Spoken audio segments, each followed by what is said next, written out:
welcome back. And this time we have another special guest in the studio. We have Vachier-Lagrave, who has just defeated Shakhriyar Mamedyarov in another thrilling Armageddon game. So how are you feeling after that one? Because it looked like it was quite an up and down match. It was, but seems like White is crushing these days in Armageddon and everywhere. Like 7 wins already. Yeah. So do you think that the clock advantage is maybe just too much in White's favor, or just one of those things? When I played in 2019, it seemed like Black had a huge advantage. So I think it's just relatively small sample, and we could do computer simulations to see what is the correct timeout, but so far I don't see anything to complain about. It seems relatively fair. Mm-hmm. Yeah, Wesley said the same thing. That feels more or less balanced. So you decided. Plus, I have a math degree to support my views. So you decided to play this line of the Petrov. Were you worried the queens would disappear, or was this all part of the plan that you can avoid it with bishop e3? I knew that in some lines you can avoid it, so I thought for an Armageddon game it's probably a better way to handle the position, at least more practical. But I was kinking myself for because after knight e4, g5 knight e4, I knew I could take with both bishop and knight. And I took with the knight because I was under the impression that Shah could never take the pawn on g5, and then I thought my bishop would be useful to exchange his light squared bishops. But instead I should probably just take with the bishop on e4. Pawn takes, h4, knight b6, h5. No, you cannot take on g5, this is the difference compared to the game. And after bishop f5, I can just take, double the rooks on the h file, and it seems fairly promising. But I just thought I had a better version with what I did, and then Shah took on g5. And it's not a better version, definitely not. Because knight g6, queen g2, I couldn't make it work. There's an outside chance that it works, but I don't think so. So then I played bishop f1. Your panel was suggesting a6.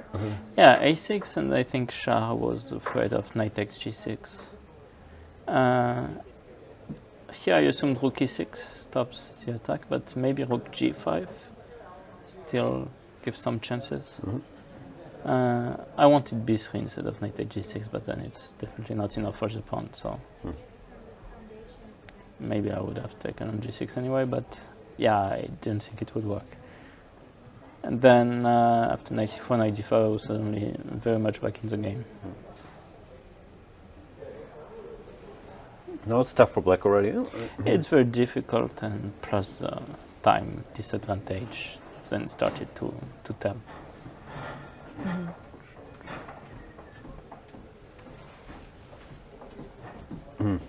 Yeah. And what did you? We saw you in the confession. Where Anish's position. You wanted Anish's position. Yeah, and I assumed Anish would have wanted mine, but given what turned out of my position, I'm not sure about that. Yeah, Anish had a knight off. I think it was extremely similar, if not exactly the same as my game with Yu Yang in the last Grand Swiss. And yeah, it seems like, I saw the position after bishop c4, and yeah, and he still hasn't moved, so. It's still here, yeah? No, they're still there, but you actually mentioned that you'd seen a juicy idea. No, it was just a juicy knight off, not. Okay. There's always plenty of juicy ideas there.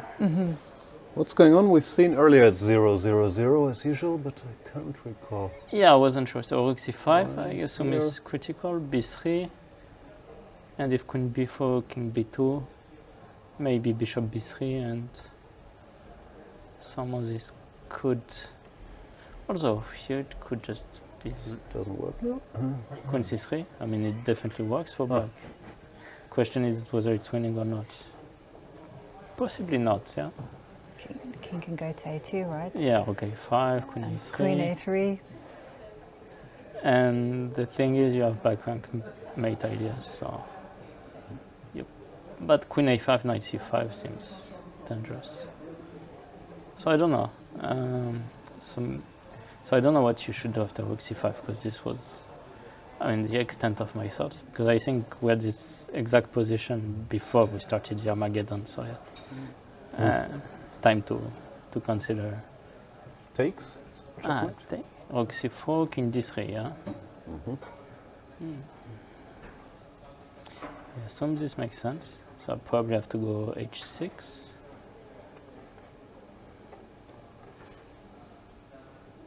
Yeah. Run. Seems like you're... Maybe even rook c1? Is rook c1 a move?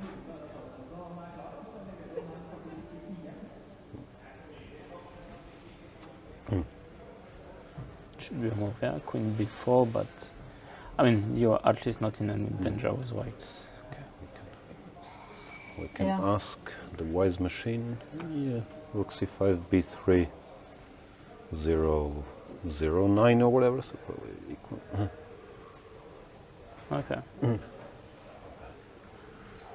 So, how are you finding this format? You know, you've played in it before. Yeah, Do you enjoy this time control with no increments? it's very interesting, of course. I would have hoped to play better yesterday, and even today in the classical game, I thought I would manage to put some problems, but it was not nearly enough. But yeah, the Armageddon games is a nice twist, and you know, the fact that there's no time control, no increment, it makes it also very exciting if we get to there. But I think all the players are very aware of this and try to play relatively faster. I don't think we've seen any time trouble so far. No, the closest we came to was yesterday was against some Rajabov. but he was lost anyway. Yeah. But yeah, he had Yeah. 9 seconds to make 5 moves. Okay, this is some serious time trouble, but yeah, he was lost, so it makes sense. And I also kind of want to ask you a little bit about the Blitz tournament. So I know it started terribly for you. You know, you lost 5 games. It did, yeah. Yeah, but how did you recover from that? Because you actually had this amazing winning streak. I don't know, at some point I had a wake-up call, and I was like, the fucking World Blitz champion, I shouldn't be doing that. And I was playing slow, and every time I was taking time to think about the position, that I was taking like 30 seconds, it always ended up being a terrible move. So I was like, okay, let's stop spending 30 seconds at any moment in my life. And it worked out. And that's it. But I like the fact. Just trust your hand, instincts. your intuition. Yeah. Yeah. But I was incredibly impressed, and I was actually, I can ask Jan, I was cheering for you because it was such a When you had great 0 story. out of 5, Jovanka said you would score at least 3.5, and I was more pessimistic. But then you even beat her prediction. So like, Yeah. I mean, I didn't expect to score 4 points, to be honest. Yeah. No. Nor 3.5. No, but somehow it was you a scored good, 4, but she predicted you would get 3 Yeah. out of 4. yeah. But you know, for me it was a fantastic comeback, and I really admired the kind of strength and grit that it took to get there, and and just before we leave, I mean, maybe we can have your thoughts on the game between Topalov and Anand. And I thought you wanted my thoughts on tennis and NBA. yeah, tennis. I want your NBA thoughts, and of course on the French Olympic team, because my sources, Yes. my Laurent Fressinet called sources are saying France might not have their top players. What's going on there? Yeah, that's actually true.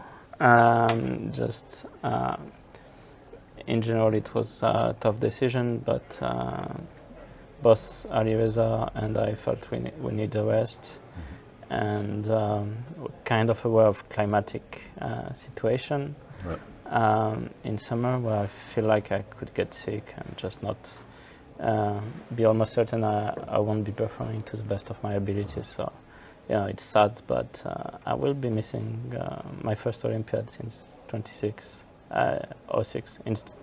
if we don't count the online Olympiad. Oh, wow. Yeah. And Topalov? Topalov here. It seems like Fish is totally fine. I doubt he's better, but at the same time, it could be the case. Even though he's a pawn down. Yeah, because the white pieces are pretty stuck. Still seems like you should be solid enough, but maybe queen e2, yeah, to bail out, because you also threaten the pawn on a6. Should be sufficient. But you're definitely not playing for a win with white. That's certain, yeah. So, NBA Finals prediction. Let's get to the real questions. Warriors. Warriors in how many? We'll say in 6. That was also my prediction. Means they have to win in Boston, but I also said Warriors in 6. I Boston mean, at home. yeah, you have to win game 6 at Boston, but I think Warriors in 5 would be too much of a stretch. Yeah, I was tempted to say Warriors in 5 to sound smart if they did it, but Yeah, but I feel like they will lose a game at home and they will win 2 in Boston. And yeah, of course, there's the option of game 7. yeah, could happen. Yeah. But I feel like the Celtics might be a bit too tired. They've just had two playoff series going to game 7, so that might be a bit too much, especially considering how well the Warriors have been playing against the Mavericks. We agree. I know nothing about tennis, so who's gonna win the thing they're playing there? French Open, yeah. I mean, the safe bet would be Nadal. I actually predicted he would beat Djokovic, but I feel like something weird is going to happen. So I'm gonna say Cilic, although I would need to check first whether he won his match today. Yeah, he's playing today. But I have a weird feeling it's gonna be Cilic because he's been playing so well. There you go.